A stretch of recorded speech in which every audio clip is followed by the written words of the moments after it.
like, does Rox have a devil fruit? Because that could help him move around in Marijois with 5 kings, like with relative ease. Because when he's talking to Eam in the Room of Flowers in Pangaea Castle or whatever, it's interesting, right? Because you don't see the sovereigns that can't be to extort Eam. You know that Rox has threatened to use them, right? So what's interesting to me is that, like, he turns around because he's at an impasse. He says there was nothing more he could do in that moment, so he withdrew with these words, "Just wait, one day I'll be back." This is Davy Jonesian pirate man. The man claimed to be a Davy Jonesian pirate. Not like a Davy Jonesian man, so not like a Davy Jones devil fruit. Like Davy Jonesian in what sense? Like making deals, or like Davy back? I don't know. He withdrew with these words, "Just wait, one day I'll be back." When I first sort of read these words in my brain, I was like, Rox won't necessarily be back, but Blackbeard will be back. Like, this is some like Will of D sort of passing down, inherited will, classic One Piece, passing down of the torch, passing down of the dreams and desires.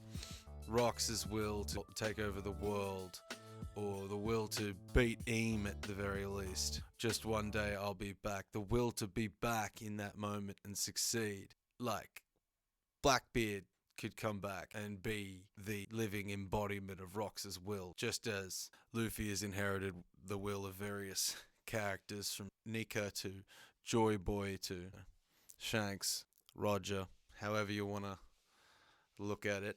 Very interesting to me is that Rox gets in one. It's easily the most crazy feat I can think of anyone doing, insofar as in the world government's existence since the 20 kings came together or whatever to beat the ancient kingdom.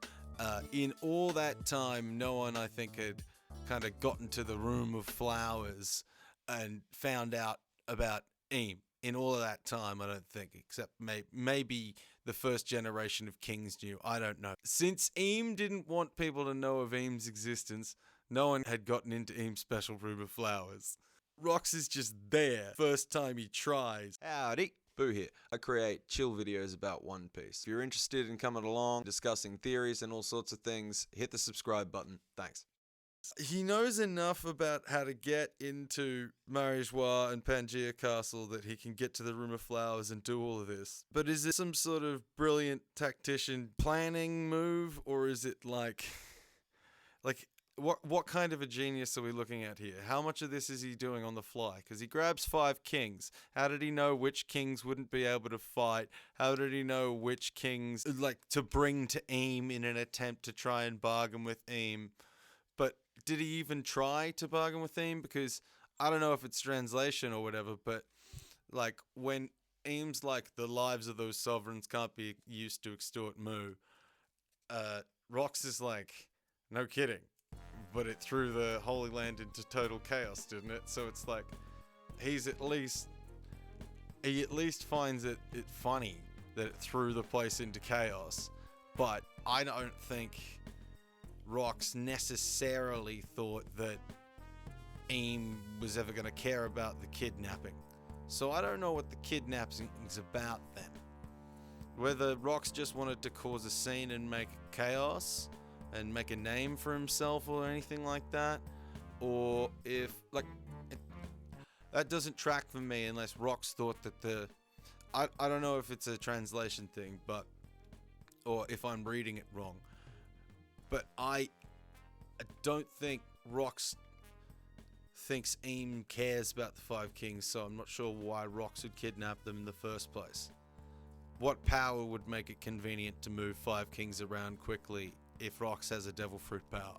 The first thought was Blackbeard's power, like darkness, but like it could be like some caribou shit, or like one of the other devil fruits that you could easily hide a person or grab a number of people and murder them into yourself and run around. I don't know what the king napping is about. Maybe it's symbolic sort of thing, like the 5 kings that you see in like the Harley text or in the mural or whatever. You know, like maybe they're in some way related to Gorosei symbolically or something like that, but I don't know why Rox would kidnap 5 kings if Rox didn't think Eam would be affected. So what stops Rox from attacking Eam in that moment and attacking younger Gunko? And what stops Eam from attacking Rox? And what makes it a relatively peaceful turning around after Rox says I'll be back? See, Rox wants to take over the world, but he knows that he can't beat Eam, even though the first time he tries to get into the hardest place anyone has tried to get into since the world government existed, like the fucking Room of Flowers, right? To see Eam, the one who's ruling the world secretly above the Gorosei, to just easily thwart all of the defenses that could be in the way of that and just be face to face with Eam, and to recognize you're not good enough and turn around, that's one thing. But to do it on your first try to get there, that's another thing. Does Rox know in that moment, like Roger knows on Laugh Tale, like, does Rox know that he's not going to be the one to carry out this mission? Does he know he's going to have to pass down that will to his son Blackbeard some way, somehow? That to me could be something. There could be some nugget of truth in that, kernel of truth, whatever the thing of truth is. I also think there's a hidden interesting thing here with Rox's inability to see Harold wanting to change for the better. Like Rox's whole thing where he's like, how do I put this? Rox is very interesting to me when he screams, "People never change." That same bloodlust is still pulsing through you. There's something in that there.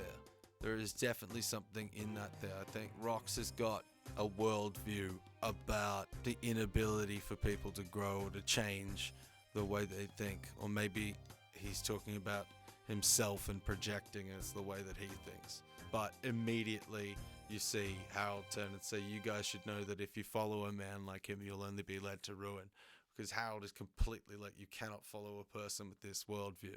I find it interesting that Rox doesn't really want willing followers in his attempt to take over the world. He wants people to inherit his will, but I don't think that he cares if they do it willingly or not. And I think that's different to the inherited will of other characters in One Piece. Other than that, the admirals take a massive loss from Rox being able to smoke one out in fucking one try the first time he rocks up to Marijois, and I think that is an unbelievable and incredible feat, and fuck yeah, Rox is incredibly strong and powerful, and we should all get behind that and laugh at the admirals, even though some of the admirals are cool characters. In the blink of an eye, Rox's infamy boomed. The event sent a powerful shock throughout the seas. Yes, I think there's one bit of a contradiction with the character of Rox, if I don't mind saying so.